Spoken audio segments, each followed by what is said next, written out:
Hello, everyone! We've got another hero revamp for you today. Introducing the new Alice, Queen of Blood. With this revamp, Alice will no longer use mana.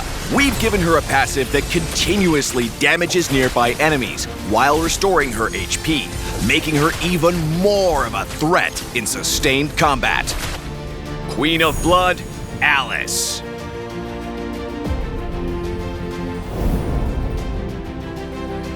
Passive, Crimson Blood Banquet. Alice's passive skill has been completely reworked.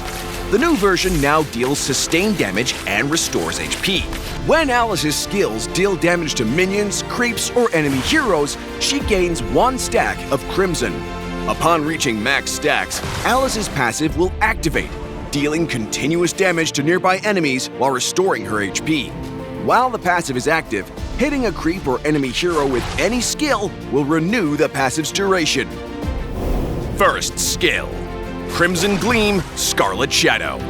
Alice's first skill still retains its original mechanics. The first part of her first skill, Crimson Gleam, launches a blood sphere in the target direction, dealing magic damage to all enemies in its path. This skill can be used again to cast Scarlet Shadow, causing Alice to blink to the location of the blood sphere. Second skill, Doom Waltz. Alice's second skill has been adjusted to synergize with her passive. Alice's second skill deals damage to enemies in the target area and slows them on hit. If her passive is active, she unleashes a second attack that deals additional damage while restoring her HP.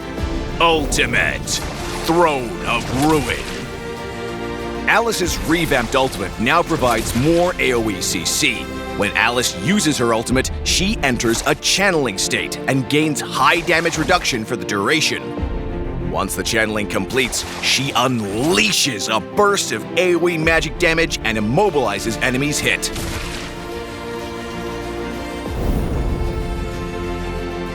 During the laning phase, use Alice's first skill to shoot her blood sphere at the enemy, then use the first skill again to blink on top of them.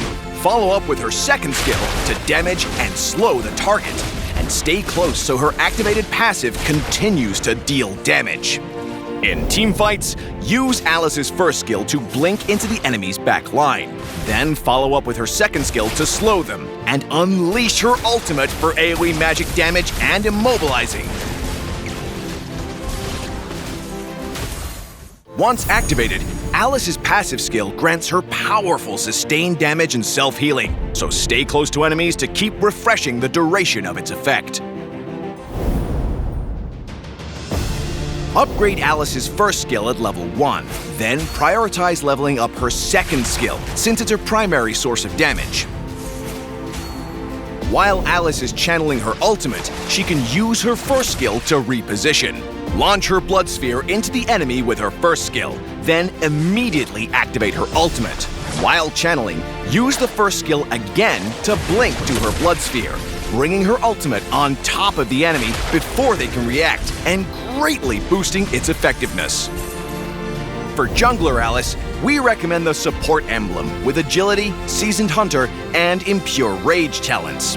The Support Emblem's healing effect amplifies Alice's Blood Drain effect, while the cooldown reduction and movement speed will help her activate and maintain her passive, and Seasoned Hunter helps her with clearing creeps. Alice's sustained damage can easily trigger Impure Rage's effect, allowing her to consistently proc its percentage damage. Without mana, Alice will recover HP instead, adding to her survivability. For EXP lane Alice, we recommend the Tank Emblem with Agility, Festival of Blood, and Brave Smite talents. Festival of Blood and Brave Smite further amplify Alice's Blood Drain effect, maximizing her sustained combat potential. We recommend this equipment build for a tank Alice, offering exceptional durability while maintaining her damage output. Clock of Destiny is Alice's core equipment, providing both damage and hybrid defense to greatly enhance her survivability. Grab Ice Queen Wand in the mid-game to slow targets with its effect so her passive can keep refreshing. Pick up Queen's Wings in the late game to enhance Alice's survivability and damage during late-game teamfights. We also recommend this damage-focused build for Alice. Fleeting Time can reset her ultimate cooldown during the mid-game, enabling more frequent uses for CC. Pick up Winter Crown in the late game to further enhance Alice's survivability. We recommend the Vengeance battle spell for Alice to boost her survivability and damage potential. Alice can also take Retribution for the jungler role. Her excellent sustained damage and mobility on her first skill make her an efficient jungler by speeding up rotations and ensuring last hits. Alice's built-in mobility in CC and her strong sustained combat capabilities make her effective against heroes lacking mobility and burst, such as Cecilion and Chang'e.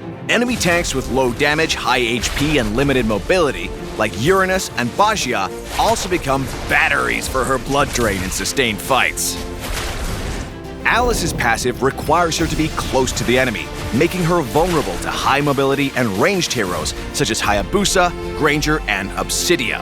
Heroes that can give movement speed buffs, like Angela, Zutjin, and Rafaela, can help Alice stick to her targets after engaging. Alice's CC is somewhat unreliable in the early game, and she will struggle to keep her passive active, so avoid aggressive trading. Once Alice unlocks her ultimate at level 4, she will have access to strong AoE damage and CC, making her a pivotal force in small skirmishes over neutral objectives to secure early game advantages for her team. In mid to late game teamfights, Alice can bypass the enemy front line with her first skill and use her AoE damage and CC to eliminate the enemy's backline with her team. She can then use her slows and sustained damage to pin down and finish off the front line. Newly revamped Alice, the Queen of Blood, will be arriving September 17th. Get her for 30% off the first week.